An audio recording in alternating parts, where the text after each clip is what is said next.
I'm Nancy Rader, and together with Bobby Bitker, I had the pleasure of organizing this event on behalf of ADL Westchester Interest Group. I'd also like to thank co-chairs of the Westchester Interest Group, Karen Rosenfeld and Linda Riefberg, for helping to make this event possible. And our program will start with a brief overview of extremism in the country and in the New York area and what ADL is proposing to combat it. It's called the Protect Plan. So we'll all learn about what we can do together as a group as well as individually. That will be followed by a panel discussion of the problem and ways to manage it in New York. The panel will be moderated by ADL New York, New Jersey Regional Director Scott Richmond and will feature New York State Senator Pete Harckham, Westchester District Attorney Mimi Rocah, and Westchester Human Rights Commission President, the Reverend Doris K. Dalton. If you have any questions, please enter them in the chat. I'd also like to remind everyone that we are recording, and a link to the recording will be sent out afterwards by email. It is now my pleasure to introduce our ADL experts, Joanna Mendelson and Max Sevilla. Thank you both for your participation and support.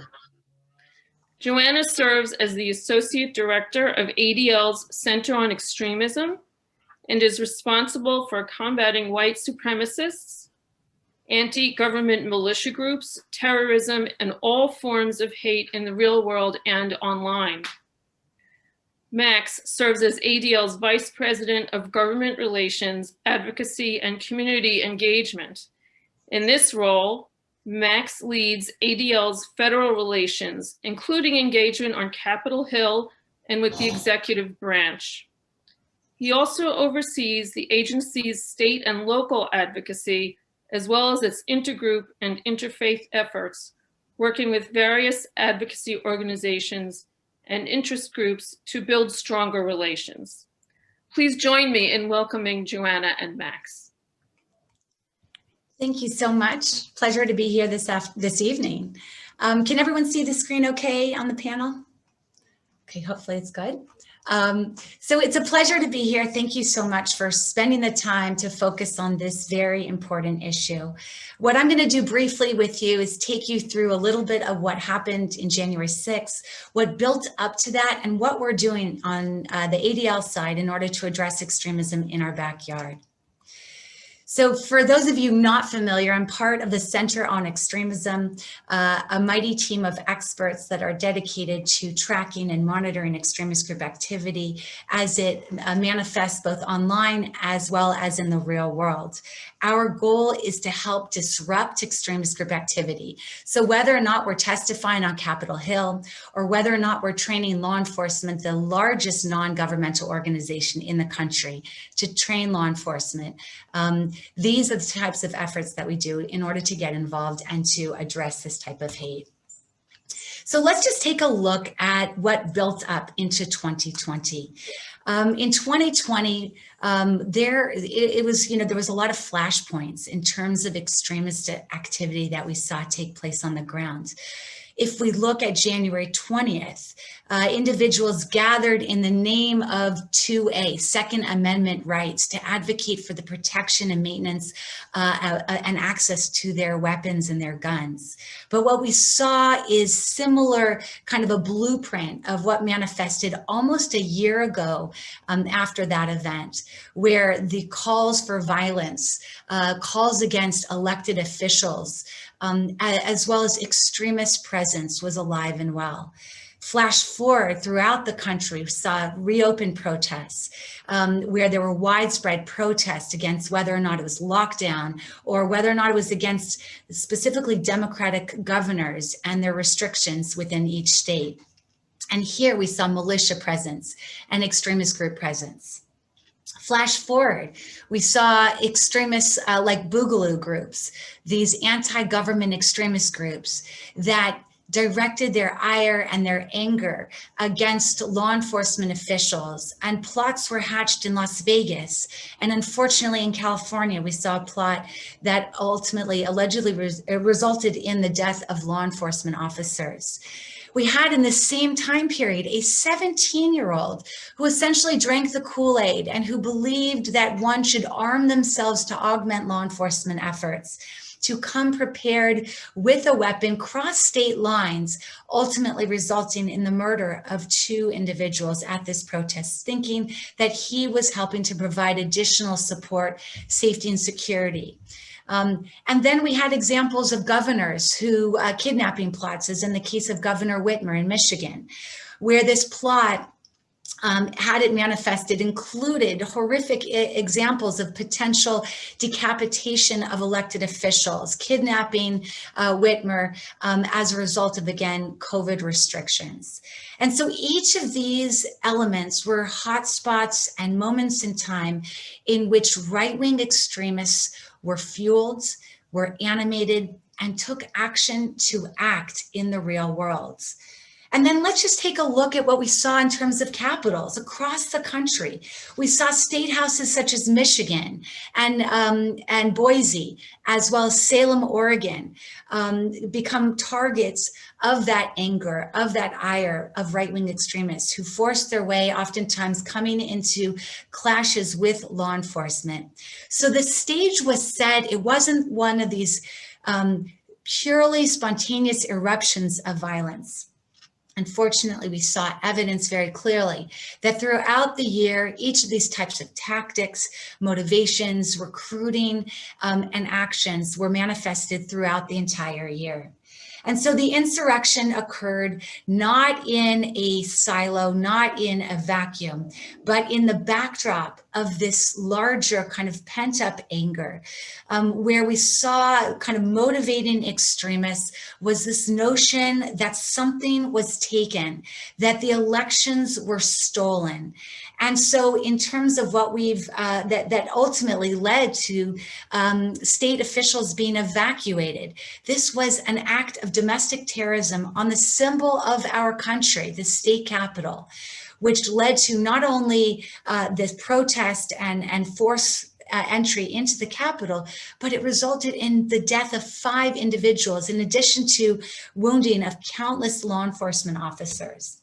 So to date, ADL has identified over 300 individuals who were part of this insurrection or were arrested on January 6th outside the Capitol.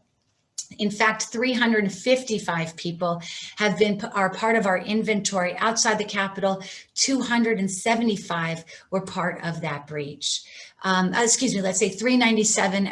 Today's numbers include 397 who were part of the grand total, and 309 who actually allegedly forced their way into the Capitol. And if you peel back, we looked at thousands of images and footage of what took place on the grounds. And we've matched it and prepared law enforcement intelligence memos, piecing together images of what we saw with individuals, many of whom actually had ties to right-wing extremist groups. In fact, 21% of the total outside and 26% of those who forced their way had ties to groups like QAnon or conspiracy theories like QAnon, to anti-government extremists like Oath Keepers, militia, and 3%ers.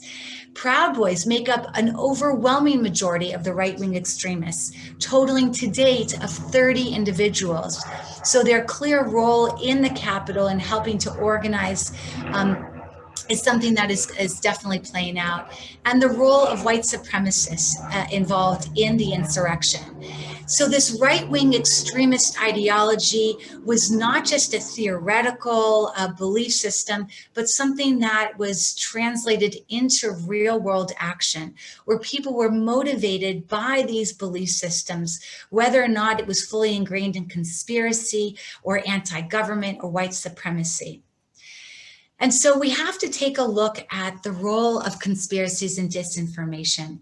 Really, if you think that at the core, the election was stolen, that our democratic process is null and void and doesn't actually serve the people, if you challenge the system as a whole, then that leads way to kind of eroding our democratic process. And in some ways, violent action is seen as justified, because if you have no alternative, if the information that you are exposed to says, as the Sharpie Gate theory put forth, that people were nefariously handed Sharpies in order to make their ballots null and void, or that the Dominion voting systems actually ripped up and discarded thousands upon thousands of votes, or whether or not you believe the QAnon notion that there is a group of people, namely the progressives and the Democrats, who are nefariously trying to manipulate world happenings and actually operate a child sex ring in the bottom of a non-existent basement out of a pizza parlor in order to persecute children. If you believe in this in this larger theory, then that is a very, very significant motivation to act. And in fact, this has been kind of the Kool-Aid that many of those who have engaged in this ideology have drank. Disinformation is a very powerful tool, and we've seen it weaponized, whether or not it's through social networking, through various platforms like Facebook, that is currently even having a hard time clamping down on some of the disinformation that exists within vaccines, that your body is getting pumped allegedly with chemicals, or that it's a way to track you and connect you fully and completely to the government. So these asinine theories, though, become the lifeblood and cornerstone of this larger kind of sphere of belief.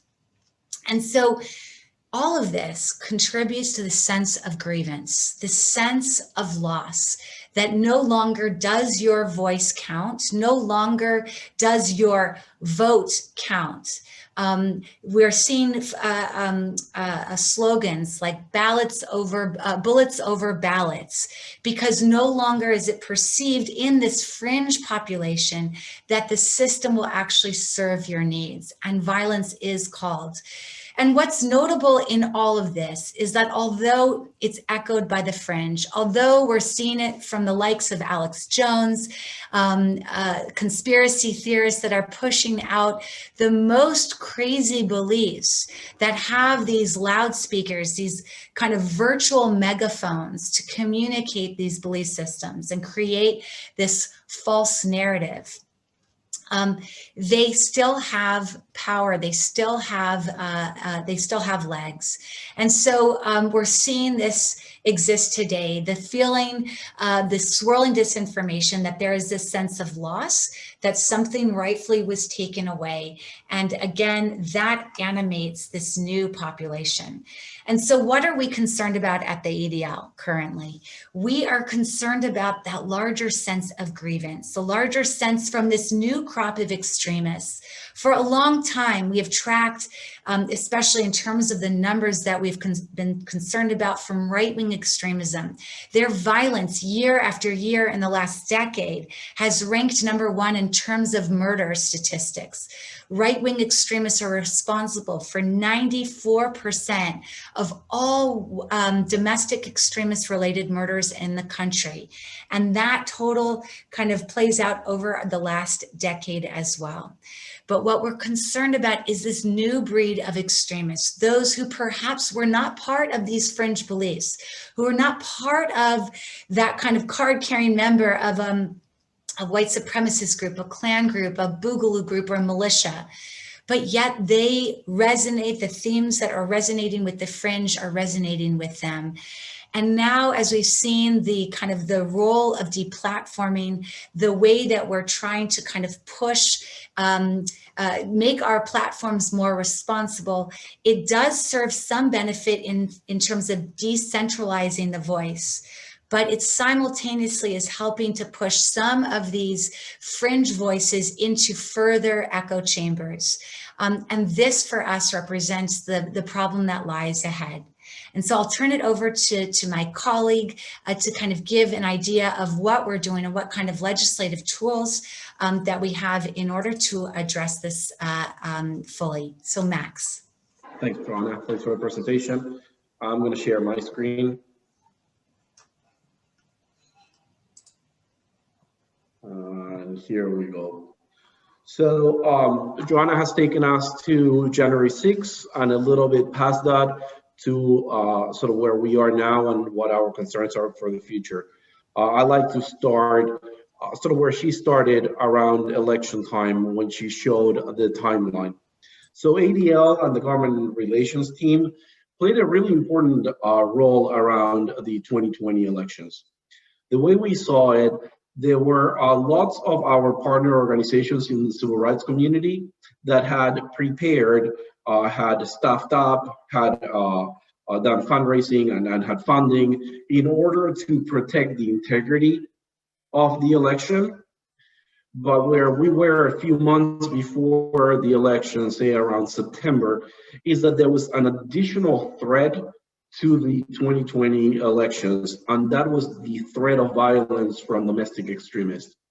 And that was a gap that ADL uniquely could fulfill. And so we took it upon ourselves to partner up with civil rights organizations involved in voter integrity and voter protection, and we served the role of engaging on voter security. And what we did is, in partnering with Joanna and the rest of the Center on Extremism, we provided threat assessments to targeted elected officials in 11 states that we thought were at greatest risk of disruption by extremists. We connected with over 100 elected officials at all levels of state government and shared with them both this threat assessment as well as a toolkit with solutions that could be immediately implemented in order to confront the threats from these extremists.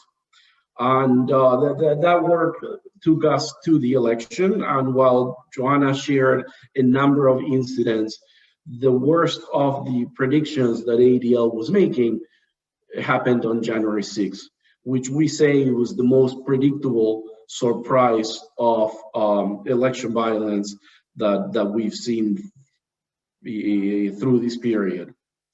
The violence on January 6th really shook many of us. I would say nationally, certainly the government relations team. We were on that day working with a number of colleagues on Capitol Hill. It was on January 7th that we wrote to Congress with recommendations based on the expertise that ADL has about extremists and combating domestic extremism. Within 2 weeks, I'm going to share, within 2 weeks, for the next 2 weeks, we consulted with internal and external experts about what was necessary in order to confront the threat of domestic extremism on our democracy and on our communities. And upon that consultation, we came to realize that one of the points that was primarily discussed as a solution was not something that ADL could immediately endorse and that we believe will really have immediate and significant effects in pushing back against domestic extremists. And that is the idea, which you may have heard, you may have seen, of a domestic terrorism charge, a new charge, a new statute, a new law, criminal charge that many are putting forth. Instead, at ADL, we came up with the PROTECT plan. The PROTECT plan, each letter in PROTECT stands for a top line policy recommendation that we believe together forms a comprehensive, significant, and immediate way of confronting domestic extremism. And I'll go through the 7 top lines sort of quickly, but first let me preface the way that we wrote the PROTECT plan is meant to be nonpartisan. We have champions and sponsors of different aspects of Protect that come from, that are Democrats or Republicans that are part of, of any point in the political spectrum. The plan is also meant to be applicable at the federal, at the state, and the local levels. So we are working with champions at all levels of government throughout the country, particularly through the 25 regional offices of ADL, in order to confront domestic extremism any place where we find it. And so Protect. The P in Protect is it's a key concept of prioritizing domestic terrorism. I would say that since 9/11, the entire national security apparatus has been focused on foreign threats, and ADL had been sounding the alarm for more than a decade of the threat from domestic terrorists, from domestic extremists, and clearly we saw the threat and the magnitude of the threat on January 6th. So we are working with the Biden administration and with members of Congress on the House and Senate in order to refocus attention in terms of countering domestic terrorism. The R follows the P, which is resourcing according to the threat. If we understand the threat not solely coming from foreign actors, but also having a domestic component, then the funding and the staffing of the different government agencies and entities should also be reflecting these understanding of the situation. O is one that we, the first policy priority that we launched. We were seeing how QAnon adherents, QAnon believers were being elected to positions, to governmental positions of power. And so very early on, last year, we engaged members of Congress in pushing back against QAnon on the threat that it posed if elected officials were to be given opportunities to lead given these beliefs. And the O applies to QAnon threats from public servants, but also to extremists in the military, in law enforcement, and the vulnerability of the veterans community to extremists. That is a key priority and a key avenue that ADL is uniquely empowered to engage on because of our expertise and our partnerships, particularly with law enforcement. The T is about preventing measures, and right now we are prioritizing the Domestic Terrorism Prevention Act, DTPA. It's bipartisan legislation on the House and Senate. And as I move through my presentation, I will encourage everyone on this conversation, part of this conversation, to engage with ADL and contact your congressional representatives to encourage them to enact this important legislative proposal. The E and the C are two important components having to do with online hate and extremism on social media. And the T is about the network of white supremacists globally that communicate with one another, augment their voices, plan attacks and events together, and really augment their voices and their impact. And thus, at ADL, through our International Affairs Department, we are looking globally for partnerships. We are leading in addressing the global threat from extremists because of their impact internationally as well as domestically. What we've done since we launched the Protect Plan is that we developed it further and we created the Repair Plan, which is ADL's agenda to deal with hate online. A component of the Repair Plan is online extremists. But besides online extremists, which is part of Protect, we're also looking at the framework, at the ecosystem of online hate, and we are addressing it through the Repair Plan. We got multiple ways to engage the ADL community and others. as partners in the protect and repair plans. We are planning advocacy days. We are planning grassroots roots and grass tops engagement with elected officials. We've got petitions. I encourage you to go to the ADL website and sign the petition, engage with us, be our partners in addressing and combating domestic extremism.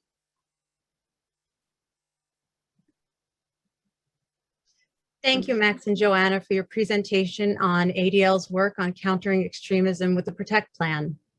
Now, I'm proud to introduce our moderator, ADL's New York, New Jersey Regional Director, Scott Richmond, and our next group of panelists, Reverend Doris Dalton, Chair of the Westchester Human Rights Commission, Westchester County District Attorney Mimi Rocah, and District 40 New York State Senator Pete Harckham. Please join me in welcoming them, and I pass it to you, Scott.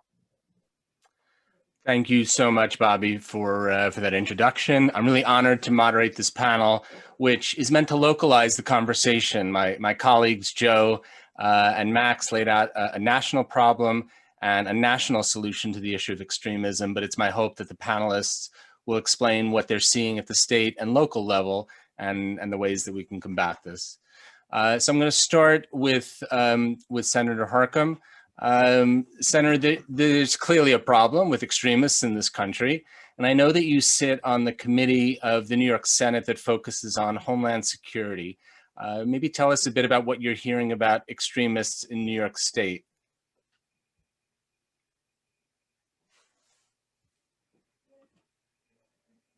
There we go. Scott, thank you so much for the invitation and the ADL and Westchester Jewish Council for this wonderful forum. Thank Max and Joanna for their presentations, very enlightening. The New York State Police, for instance, have a very robust intelligence arm, and they are the statewide law enforcement agency.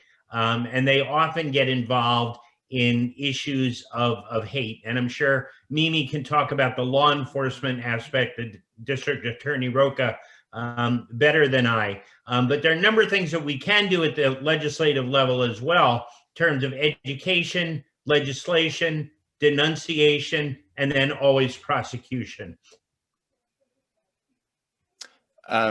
Great. So, maybe tell us a little bit about how this is manifesting itself in New York State, and then a bit about the types of legislation that has already been put in place or is proposed to combat it. Sure. We see everything from symbols of hate groups posted in stores, in schools. We've seen vandalism of yeshivas, for instance, in Yorktown. We saw an Asian woman beaten not too long ago in Westchester County. So we are not immune to it. The threats are very real. And in fact, after the shooting in the mosque, the Muslim community here was very worried. We spent a lot of time in the mosques showing support for those communities. And we started a series of forums called Hate in the Era of Multiculturalism to bring impacted communities together, to hear of their experiences, and then learn together about some of the things we could do. Some of the things that we've done in the state legislature, where prejudice was normalized, we have taken away that normalcy. So for instance, prejudice against hairstyles and fabrics associated with race. We have outlawed that type of bigotry. Gender, gender identity was not a protected class in New York State, and now it is. Things like conversion therapy that give credence to the false notion that being gay is somehow a choice and a sin. So we outlawed conversion therapy in New York. Walking while trans, again, giving credence to the fact that somehow because someone chooses a different gender identity as to who they are, that is somehow a criminal offense by the way they dress when they go out in public. So these are the kind of things that we've tried to outlaw from the state perspective, because as we know, extremism, as we heard in the presentation, it starts at the lower level with rumor, with innuendo, and then it builds and it builds and it builds. So we need to take away some of the normalcy of the bigotry. Thank you. District Attorney Rocah, I want to turn to you now. Are we seeing the presence of extremist activity in Westchester? Well, first of all, thank you, Scott, so much for having me here. I'm honored to be on this panel on such an important topic. You know, I came into office, my first week in office was the week of the insurrection. And I've spoken about this before. I mean, this whole issue was an issue that was important to me for personal reasons. My father is a Holocaust survivor, as well as other members of my family. And I truly believe that we, you know, I always thought that we could not take for granted that something like that would not happen here. But looking at what happened on January 6th in particular, and all of the events and activities that have been outlined here tonight, and watching that from the office of the district attorney, watching those scenes unfold on TV on my third day in office, really, you know, drove it home in a way that is hard to even articulate. How much responsibility I feel to try to prevent things like this from happening here at the local level. And so I love this idea of us talking about this national problem and how it is being addressed and manifesting itself at the local level, because that's really the heart of it. And that's the approach that I've taken to addressing hate and extremism in Westchester, is to look at it on the most micro level that we can, to try to prevent incidents from rising to the level of violence, of domestic extremism, domestic terrorism. We had some incidents here in Westchester. They began before I came into office and continued after, that involved some stickering by the Patriot Front, which is a white nationalist group, where they were putting up stickers in various towns across the county. It seemed that they were targeting areas that were frequented by people of color. And what I did is I reached out to the some of the police departments, police chiefs in those particular towns.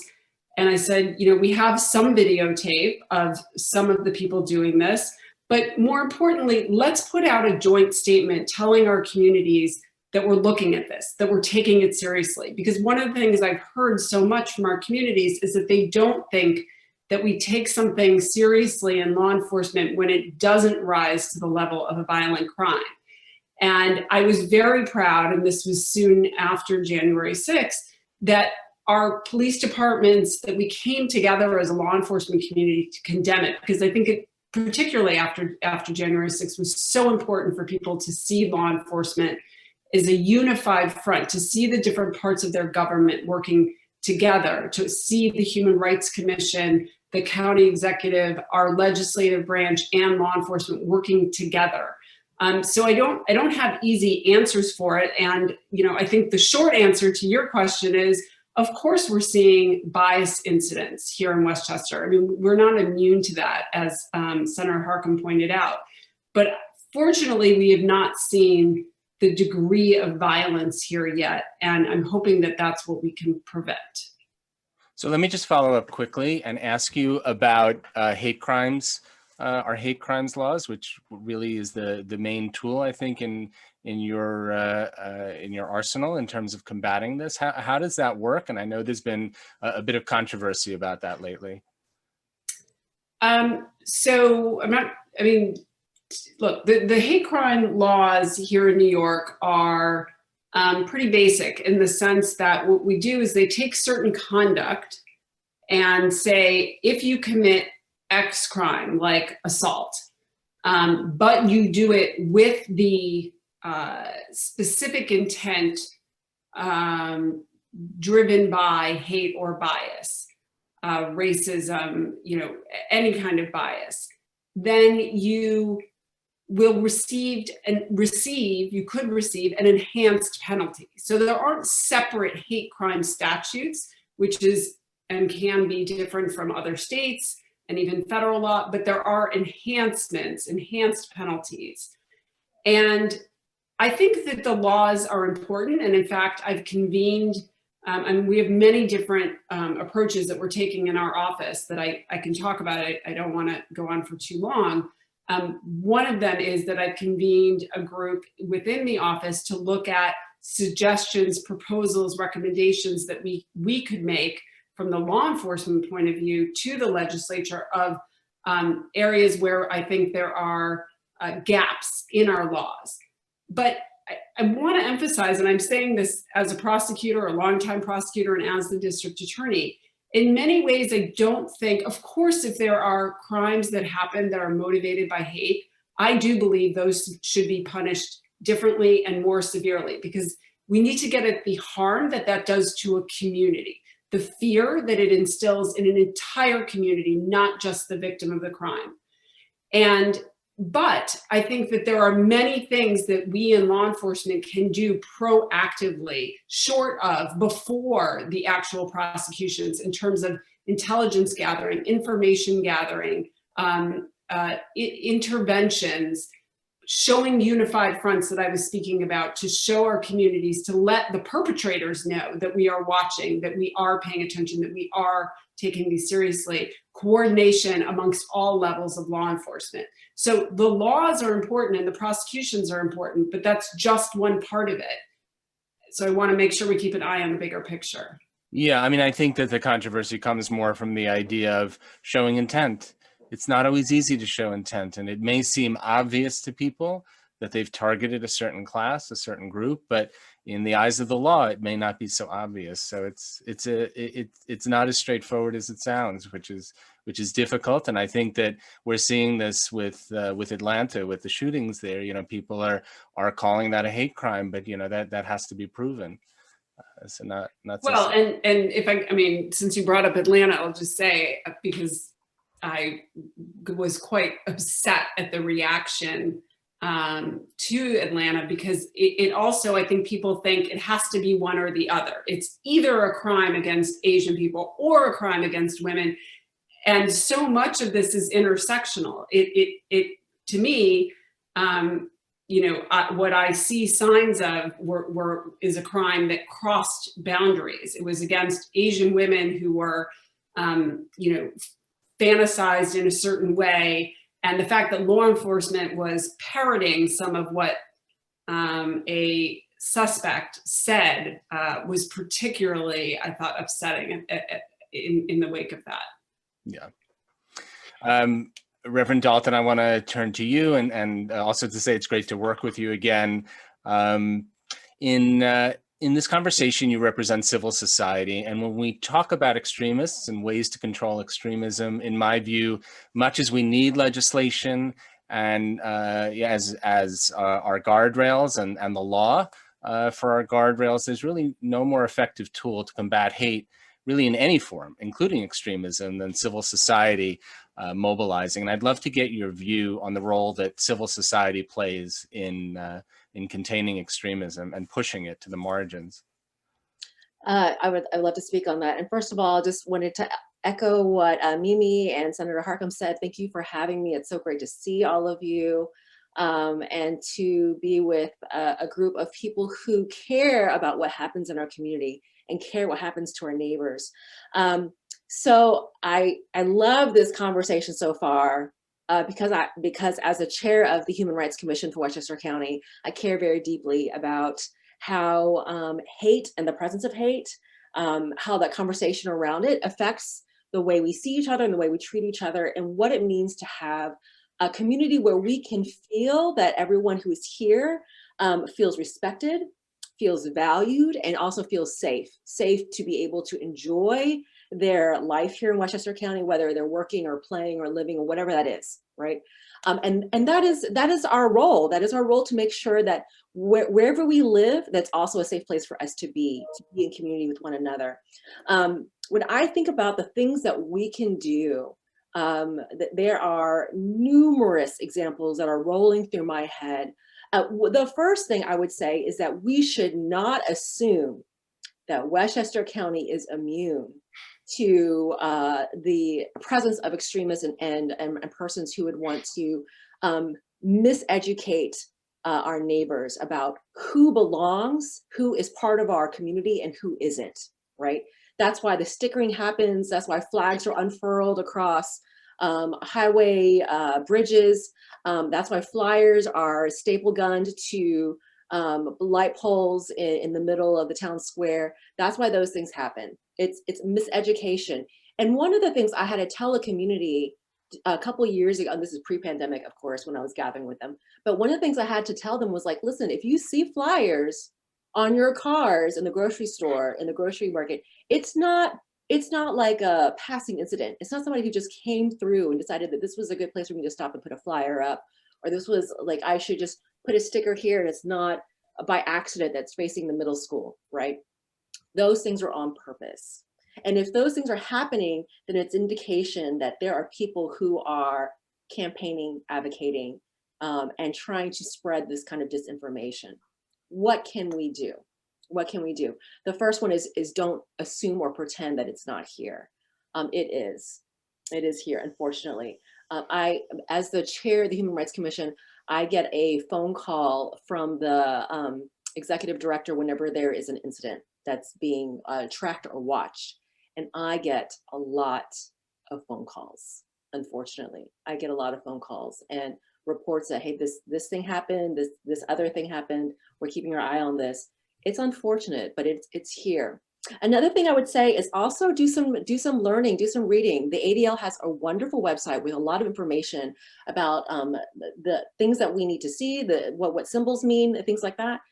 Having some information and learning about what to do and what to say is really important too. Like if I see a symbol that looks suspicious, I don't know what it is, maybe I can look it up. And the ADL has a wonderful directory of all those symbols. I would also, the last thing I would say is to stand up for each other. Somebody in the chat mentioned that when we're standing up for the concerns of people who are targeted by extremists, by the persons who are targeted by the insurrectionists, we also need to stand up for everyone who is targeted by hate, right? Because extremism has a very large umbrella. And unfortunately, everyone who doesn't belong, we are all underneath that umbrella. We're all being targeted. So there's a connection, there's a direct line that goes from what happened at the Capitol on January 6th. There's a direct line that goes all the way to the courtroom where Derek Chauvin is being tried, with a direct line to what happened in Atlanta, where the Asian American women were killed because of who they are, right? Also direct line to what's happening at the southern border, where we're seeing the crisis of people who are coming in looking for a place to be. So those are some of the things that I would say. So I'm really glad you bring up some of these ideas. I think part of the role that civil society can play, which is exactly what you just did, is to lift up the victim. The victim is not always spoken about so much. Usually we're talking about how the person who's perpetrating this and what to do about the person perpetrating, but we don't always talk about the victim. And I think that that's a big role of civil society. Could I follow up with one more thing? Scott, is that okay? Yeah, go ahead. I just wanted to give an example of something that's small, but very easy to do. So a friend of mine on Facebook last week said, oh, I was driving home from the grocery store and I saw this guy driving by and he had a sign and he was holding a sign outside the car door that says something like, Jews are going to take away your guns. And she just got on Facebook to just kind of say, this makes me so mad. So I replied to her, you can do something about that. You can call your DA, you can call your Human Rights Commission if your county has one, or you can call the local police. And she said, well, I didn't see like any information. I don't know what his license plate is. I don't know what the make or the model is. Like, it doesn't matter. Just call and report it. We need to be able to track the information. So just knowing to say to her, hey, there's something you can do about it. Sure, we're mad. Sure, it's a terrible thing. And I'm sorry you saw that. However, if you share the information, then you're able to pass it on to people who will be able to track it and find something and be able to follow up on that information.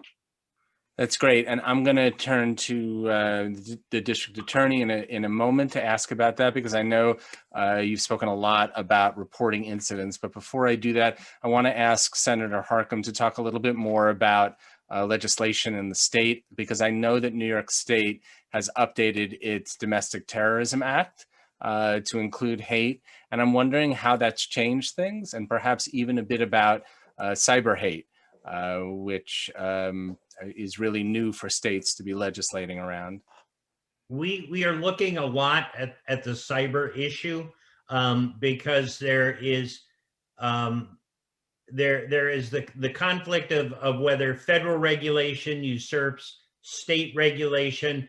But there are a number of my colleagues who are actively looking at this. And then we just passed Senator Hoylman's legislation to actually track hate crimes in New York State. There are many police departments and district attorney's offices that do not track hate crimes. And this would create a central registry in New York State. So for the first time, we can really gauge the severity of the problem and dictate resources to address it, much the way we do it with a public health issue.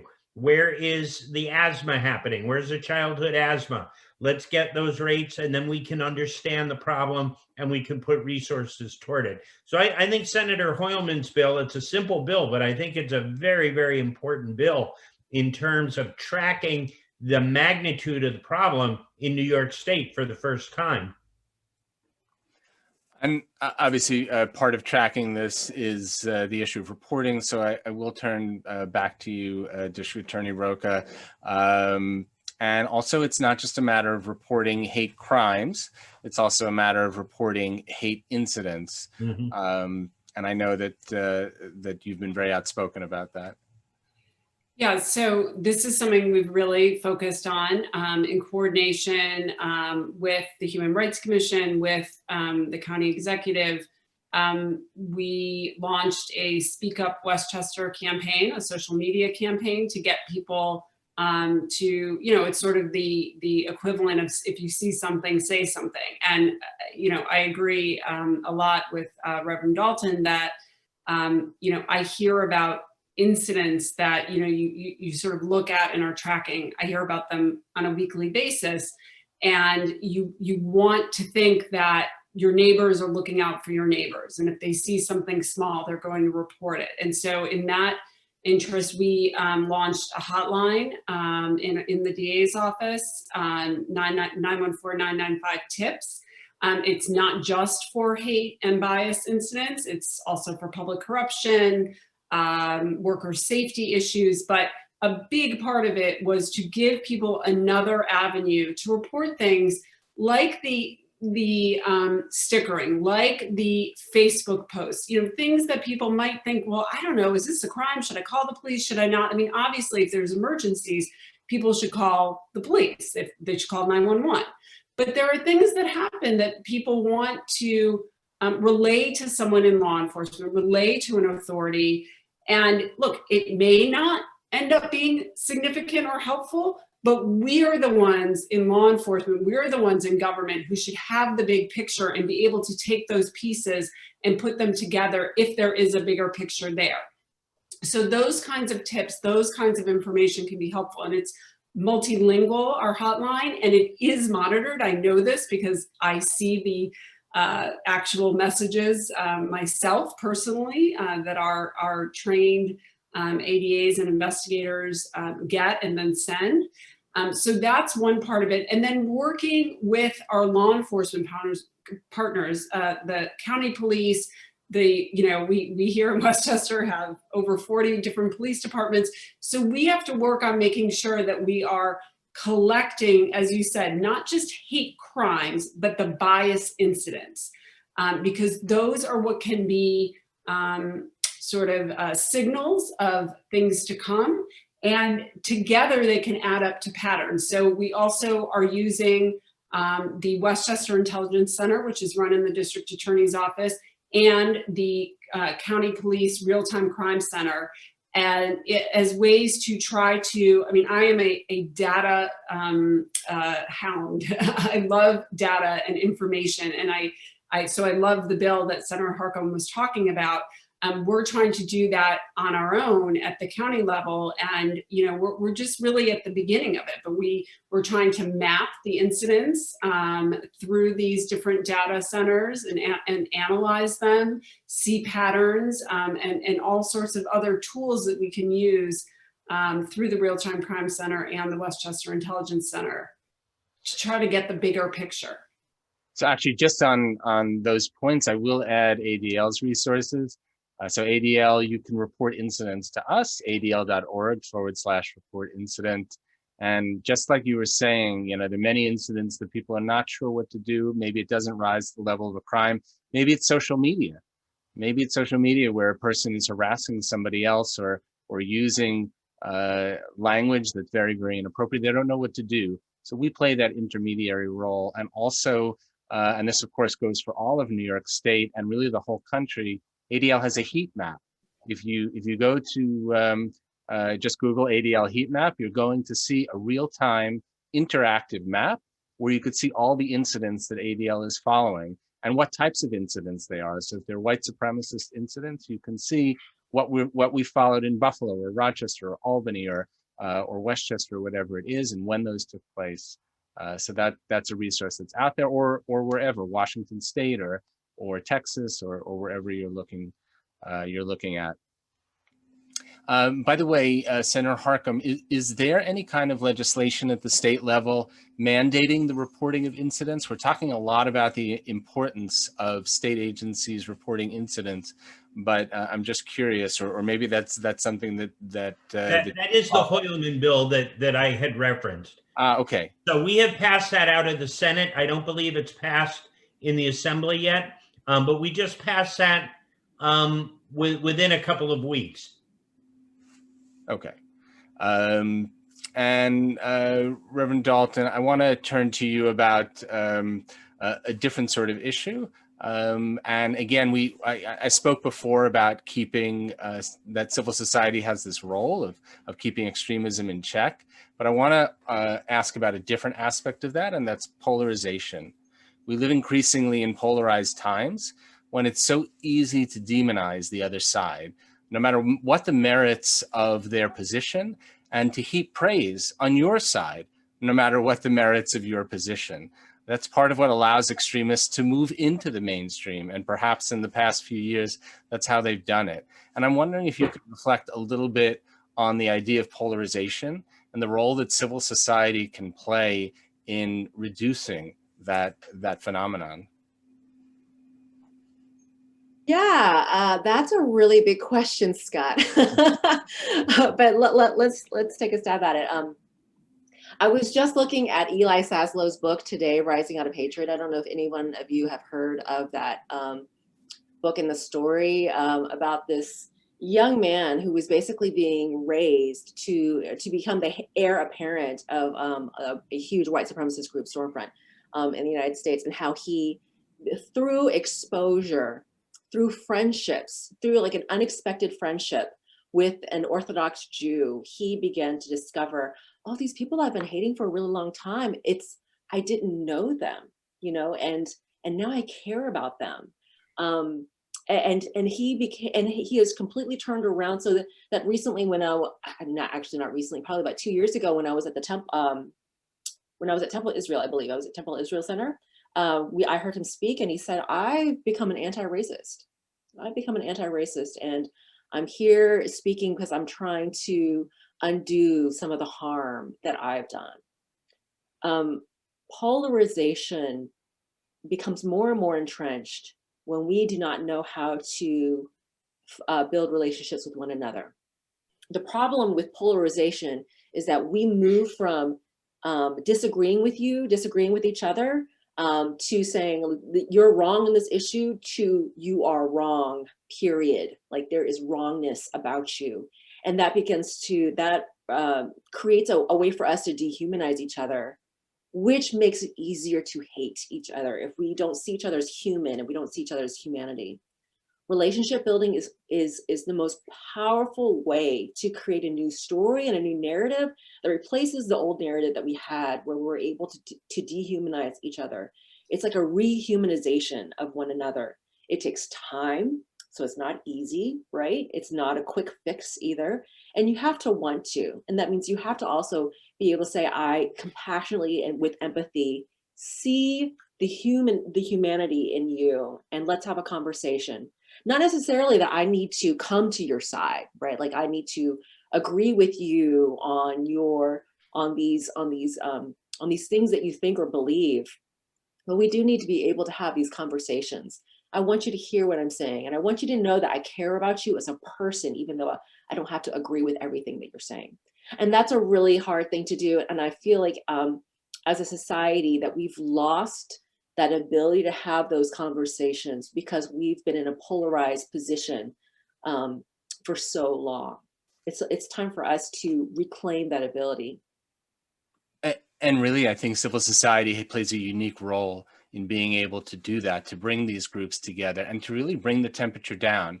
You know, maybe people are not going to respond to law enforcement, or they're not going to respond to government officials, but they will respond perhaps to their religious leaders. I think there's a unique role here. I agree. We do have to take responsibility also in being able to normalize having open communication and open dialogue, and to be able to walk into places where the conversations are really hard and not shy away from them. I think that's one of the reasons why it's so hard for us to have a really good, consistent conversation about racism, because racism is a hard thing to talk about, right? And we don't know how to have the dialogue because we don't have shared vocabulary and shared group meaning. I mean, even now, with all the conversations that are happening across this country, if you're listening to what people are saying across the table, they're not speaking from a shared understanding and definition of what racism is, or even white supremacy, right? Or extremism. It's really confusing. So in order for us to be able to have those conversations, we need to be able to come into a place like, let's learn together. Let's find a new way to create this narrative. But it requires us to want to. It requires us to have to do that work. And it also requires for us to be able to go back to school in a way, right? Like we have to be able to say, I don't know everything there is to know. So I'm going to go back and figure out what it means what racism actually is, what it means to be an anti-racist. Also, I want to learn what unconscious bias is and how it is evident in my life. Like, how do I also have this happening, and how does that pertain to my decision making? So we have to want to. There's a lot of questions in the chat about just what you're saying, which is this sort of proactive approach. We've been talking a lot about reactive ways to combat this, but there's a proactive way, which is education, anti-bias work in the schools. This becomes a vehicle for changing the dynamic going forward, for building a different kind of future. So I'm really glad you brought that up. Any final words from any panelists before we close out the panel? I want to be respectful of everybody's time. I'll follow up by saying that the Human Rights Commission has had a lot of trainings about this, right? So just last week we had a Combating Hate Against Our AAPI Community. That's online if you want to watch it. If you follow us on Facebook, on the Human Rights Commission on the Facebook page, you'll see things like that. We've also had an upstander bystander training. We've also had Dr. Bryant T. Marks come and do unconscious bias training, and he's great, and we're going to have him again. So follow us on Facebook, and you'll be able to engage some of the training and the conversations that we're having. Great. Scott, I just want to say thank you to you, and thank you to the district attorney and to Reverend Dalton for the terrific work that they're both doing. These are important conversations. We need to have them consistently. I'll give you my office number if people need to reach out to us, 914-241-4600. We're in Peekskill, which is the most diverse city in the district, which is why we wanted to be there, so we could converse with as many people as possible. And we're happy to meet with anyone, anytime. So thank you very much. It was a great, great panel. And Scott, I'll just close out by saying that along the lines of some of the questions that we're getting at, I really do believe that my job goes beyond just, it's an important part of the job to react to crimes. And obviously, if we can charge things as hate crimes, we will. But as you noted at the beginning, it's difficult, but there's so much more that we can do. And one of those things that I'm really focused on is making sure that in partnership with law enforcement, with the police departments across the county, that we do training on who, for the first responders who will be receiving these calls, who will be receiving these tips, because even if we can't prosecute a crime, it can go a long way to have someone who responds in a meaningful, understanding, and inclusive way, and understands that something that might seem small is really big when it comes to a community that has faced oppression, racism, anti-Semitism, all of the biases that we've talked about. So we're working on a training for my office, for the investigators, for the prosecutors in my office, as well as law enforcement, specifically on these issues that I hope will help address more proactively this issue. Thank you all so much. This was a really great panel.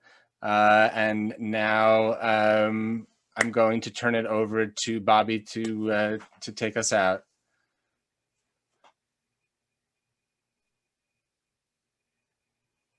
So thank you everybody again for attending tonight's program.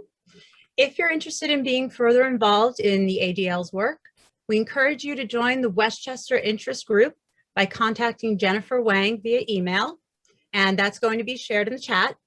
For more information on ADL's initiatives, please check out adl.org and go to the Take Action tab, which includes the Protect Plan.